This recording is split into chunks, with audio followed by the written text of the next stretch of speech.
সপন লৈছে আমাৰ সমষ্টিৰ যিটো মাটি আছে দালাল ৰাজ সেইটো বন্ধ কৰিব। তেওঁলোকে প্ৰথম ইছ্যু হৈছে আমাৰ সাব ডিভিশ্যনটো উদ্ধাৰ কৰিব। তেওঁৰ দেউতাকে এটা সময়তে সাব ডিভিশ্যন আনিছিলে, এতিয়ালৈকে ডিপুটি ডিষ্ট্ৰিক্ট হৈ আছে। আৰু এই ডিষ্ট্ৰিক্টটো আমাৰ কি কৈছে জাভেদ ইছলামে ৰক্ষা কৰিব। মাটিৰ যিবিলাক দালাল আছে, যিবিলাক আমাৰ চৰকাৰে মাটি দিছে, যিবিলাক ভূমিহীন আছিল তেওঁলোকক দিয়াৰ কাৰণে দিছিল, কিন্তু এতিয়ালৈকে যিটো মানে চিফ আমিনুল ইছলামৰ ৱাইফ, UDFৰ যিটো নেতা আছে আমিনুল ইছলামৰ ৱাইফে যিটো ধাৰাসাৰভাৱে মানুহক কি কৰিছিলে পইচাৰ বিনিময়তে মাটিবিলাক দি আছে। আমি এইটো বিচাৰোঁ যে এটা আমাৰ জাভেদ ইছলামে এটা প্ৰটেষ্ট দিব। অহা 2 মিনিট এটা খেল পাব আপোনালোকে, খেল জমিব, খেল জমিছে। আগন্তুক 2 তাৰিখে আমি বিজয় পতাকা কি কৰিম, জাভেদ ইছলাম জিন্দাবাদ।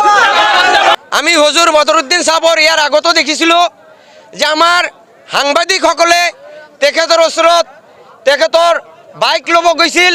সেই সময়তে হুজুৰ বদৰুদ্দিন সাহেবে সাংবাদিকবিলাকক মানে দুৰ্ব্যৱহাৰ কৰিছিল। আৰু লগতে যিটো সাংবাদিকসকলে যিটো আমাৰ শব্দটো লয়, সেই স্পিকাৰটোক দাঙি লৈ পেলাই সাংবাদিকক মাৰিবলৈ গৈছিল। কিন্তু দুখৰ বিষয় আমি দেখিলোঁ যে হোৱাটছএপত দেখিলোঁ যে সেই হুজুৰ বদৰুদ্দিন সাহেব তেখেতে বোলে আমাৰ মুছলমানসকলৰ ধৰ্মগুৰু হয়। তেখেতৰ ইমান খং কিয়? তেখেতে শান্ত থাকিব লাগে।